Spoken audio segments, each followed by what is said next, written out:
My fellow citizens of Burkina Faso, brothers and sisters across Africa, sons and daughters of Africa in the diaspora, good evening. Tonight I speak to you from the office of the President. For 7 days I have been silent. Tonight I break that silence. What I am about to share with you is not easy to hear, but it is necessary. I ask only that you listen with an open heart. Let me begin with what happened. 7 days ago, a bullet passed inches from my head.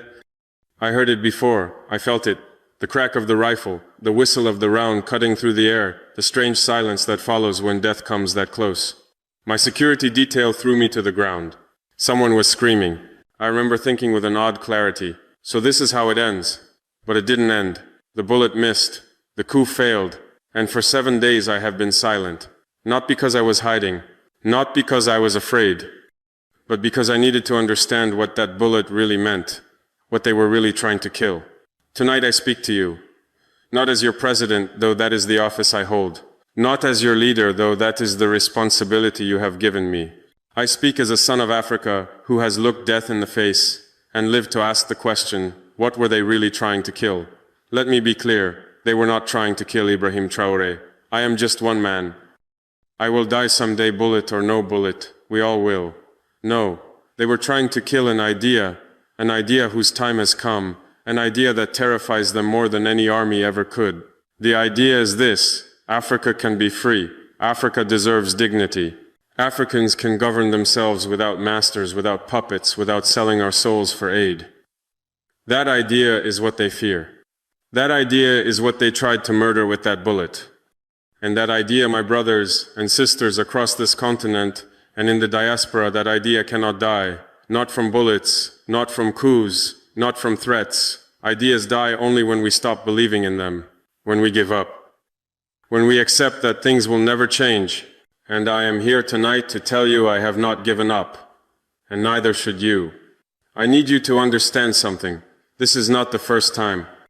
They killed Patrice Lumumba in Congo, a visionary who dared to say Congo's wealth belongs to Congolese people. They tortured him. They tried to erase him from history. They killed Thomas Sankara right here in our region. The man who renamed our country Burkina Faso, land of upright people. The man who proved that Africa could be honest, could be clean, could serve its people. They murdered him on the 15th of October, 1987. This is the pattern. Any African leader who refuses to be a puppet, who refuses to sell out his people, who dares to say our resources are ours, they eliminate him. The methods change. Sometimes it's assassination. Sometimes it's a coup. Sometimes it's character assassination in the international press. Sometimes it's economic strangulation. But the goal is always the same. Remove the leader who will not obey. 7 days ago they tried to add my name to that list. But here is what they never understand. You can kill the messenger, but you cannot kill the message. Lumumba died, but his idea lives. Sankara died, but his legacy grows stronger every year. They think if they remove the person, they remove the problem. They are wrong. The problem from their perspective is not me. The problem is that millions of young Africans now believe what I believe. The problem is that a new generation refuses to accept colonization in any form. The problem is that the idea of African dignity has taken root, and no bullet can uproot it. But my brothers and sisters, I must tell you something difficult. Something we don't like to admit. Yes, external forces have oppressed us. Yes, they continue to exploit us. Yes, they try to control us. But they cannot succeed without help. They cannot succeed without Africans who open the door for them. There is a disease in African politics. A loss of what Professor P.L.O. Lumumba calls political hygiene. Look at our continent. We are the richest in natural resources. The Democratic Republic of Congo alone sits on $34 trillion worth of minerals. 34 trillion, and yet Congo's people are among the poorest on earth. Children go hungry while their country's wealth enriches others. Why? Because leaders chose power over people. Because they became looters on an industrial scale. I must ask myself every day, am I immune to this disease, or will I too become infected? Because here is the truth about power. It whispers to you. It tells you that you are special, that you are indispensable, that only you can save your country, that any action is justified if it keeps you in control. Every dictator in history started by believing he was different. Every corrupt leader started by telling himself just this once. Just for security, just to maintain stability. Small compromises become bigger ones. One arrested journalist becomes hundreds. One stolen dollar becomes millions. One broken promise becomes a broken nation. This is how the disease spreads. And here is the connection we must understand. The enemy outside can only enter when the door inside is already open. External forces, and I will not name them all because they know who they are, cannot control us without Africans who sell us out. Those who view Africa as a chessboard cannot move their pieces without African leaders willing to be pawns. Those who benefit from our division cannot keep us divided unless we allow it. When we allow corruption at home, we invite neocolonialism from abroad. When we tolerate leaders who steal, we surrender our independence. When we accept business as usual, we lose our sovereignty. This is the trap. They corrupt our leaders. Our leaders sell us out. Then they point at the corruption and say, "See, Africans cannot govern themselves. They need our help." No, we do not need their help. We need to stop helping them rob us. I say this not to blame outsiders for all our problems. We must own our failures. But I also say, we see you. We know your playbook, and we will no longer play your game. Let me tell you about 3 moments I have faced. 3 tests that every African leader faces. 3 temptations that determine whether we serve our people or betray them. 2 weeks after I took office, my security chiefs came with a list of names. "These people are plotting against you," they said. "Opposition leaders, journalists, activists. We must arrest them now. Strike hard, strike fast, show strength." I looked at the list. Some were critics with legitimate concerns, others were simply people my officers didn't like. "This is not the time for softness," my security chief insisted. "If we don't act, they will organize against us. They will undo everything we've worked for." This was the first temptation, to rule by fear, to silence dissent, to choose control over freedom. That night I could not sleep. I walked in my office for hours, that list on my desk staring at me. What if they're right, I thought. What if mercy is weakness? What if I'm being naive? For one moment, just one moment, I reached for my phone to call my security chief and say, "Do it, arrest them." My hand was on the phone. My finger was hovering over the call button. And then I stopped. I thought, this is what the old regime did. This is what we overthrew. If I arrest people for speech, for organizing, for criticizing me, I become exactly what I fought against. So I said no. My officers were furious. Some walked out in disgust. They thought I was weak. But I met with some of those people on the list instead. And you know what I discovered? Most weren't plotting against me. They had concerns about policies. They wanted to help, not destroy. By listening, instead of arresting, I made allies instead of enemies. This is my first commitment to you. I will not rule by the fist. I will not silence dissent. I will not arrest people for criticism. The revolution that crushes its critics is not a revolution, it is just a new dictatorship with a different name. 4 months later, an ambassador from a powerful nation came to my office. He was all smiles, all diplomacy. He brought a beautiful offer. "We want to normalize relations," he said. "We can provide military aid, economic support, diplomatic recognition. We can help you develop Burkina Faso." It sounded good. God knows we need development. Our people need schools, hospitals, roads, jobs. Of course, he continued smoothly, we would expect certain understandings. You would moderate your rhetoric about past colonial relationships. You would allow our companies continued access to your resources. You would show cooperation. This was the second temptation, to accept help at the cost of sovereignty, to take their money in exchange for our dignity, to sell out disguised as pragmatism. After the ambassador left, I sat alone in my office for 3 hours. I thought about our crumbling hospitals, our children in overcrowded classrooms, our roads full of potholes. The money he offered could fix all of that. The partnership could bring development. For one night, one long terrible night, I almost called him back.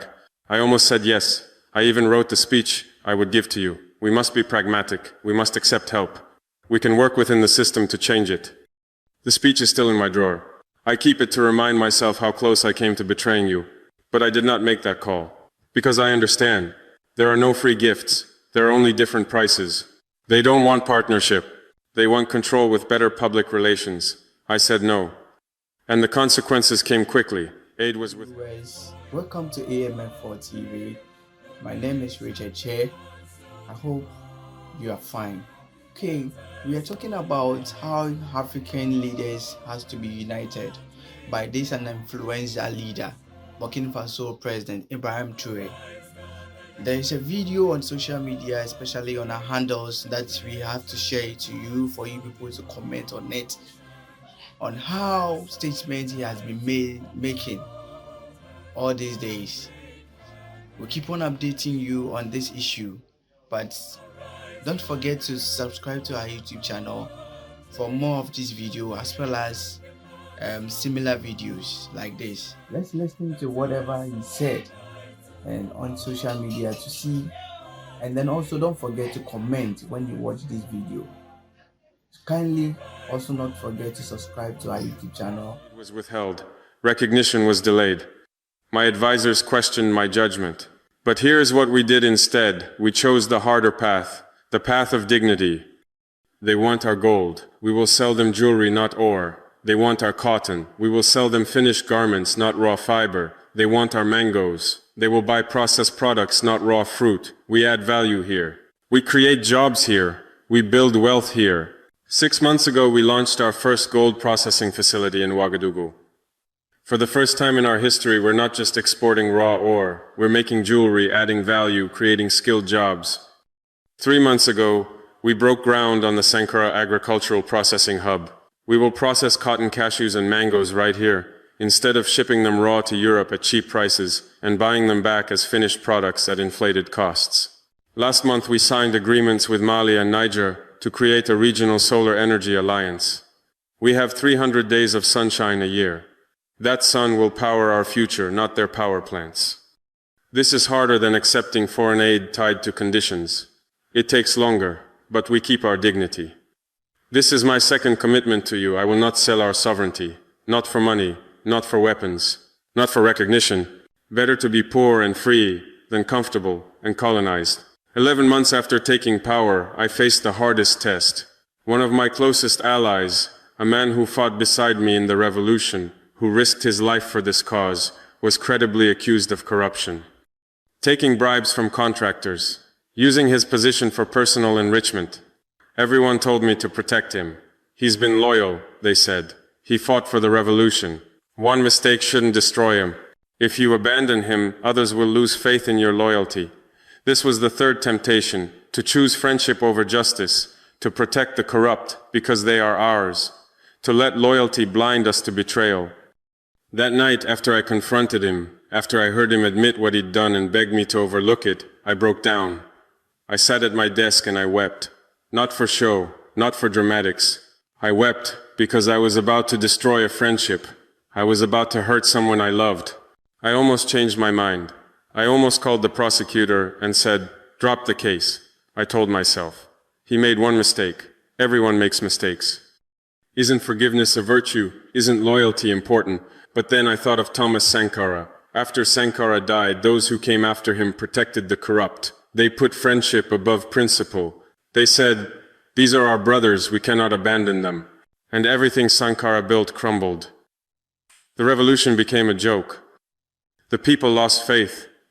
I thought of the people my friends stole from. The roads not built with that money. The schools not funded. The trust betrayed. And I knew. Some forgiveness enables injustice. Some mercy creates more suffering. Some loyalty is just another name for complicity. I stripped him of his position. I referred him for prosecution. I lost a friend. People said I was cold, disloyal, heartless. But I sent a message. This revolution is real. No one is above accountability. Not my friends, not my allies, not me. This is my third commitment to you. I will hold everyone accountable, including those I love. Justice is not selective. Either it applies to everyone or it applies to no one. My brothers and sisters, I have told you about 3 temptations, 3 tests, 3 commitments. But you might ask, fine, you resisted temptation. But what are you actually doing? What is changing? Let me be concrete. Let me tell you not what we dream of doing someday, but what we are doing right now. Today I announced the launch of the Thomas Sankara Scholarship Fund. Starting next month, We will provide free technical education to 100,000 young Burkinabe every year in engineering, agriculture, and medicine. Knowledge is sovereignty. This week we publish our 25-year National Development Plan online, in French and all our local languages. Every citizen can read it, critique it, suggest changes, and hold us accountable to it. This is your plan, not mine. Next month we begin construction of 3 regional agricultural processing centers. Farmers will no longer sell raw crops at poverty prices. They will process them, package them, brand them, and sell them at fair prices. This year we will achieve 30% of our electricity from solar power. Next year, 50%. In 5 years, we will be energy independent and exporting clean energy to our neighbors. We are not doing this alone. We are building the Sahel Alliance for Sustainable Development with Mali, Niger, and Chad. We share borders, we share challenges, we share destiny. What affects one affects all. We rise together or fall together. We are creating the West African Agricultural Cooperative, not controlled by foreign corporations but owned by African farmers. They will set prices. They will determine terms. Their sweat will benefit their families, not distant shareholders. This is not theory. This is not someday. This is happening now. Is it perfect? No. Do we have enough resources? No. Are we moving as fast as I want? No. But we are moving. We are building, we are changing, and most importantly, we are doing it our way on our terms for our people. Let me tell you what I see when I close my eyes and dream of Africa 50 years from now. I see a young girl, born in a village in Burkina Faso, who becomes a doctor, who opens a clinic in her community, whose children become engineers and teachers and leaders. I see a young man from Ouagadougou who starts a technology company that employs thousands, that competes globally, that makes the world say, made in Burkina Faso with respect. I see our youth staying home not because they can't leave, but because they don't want to.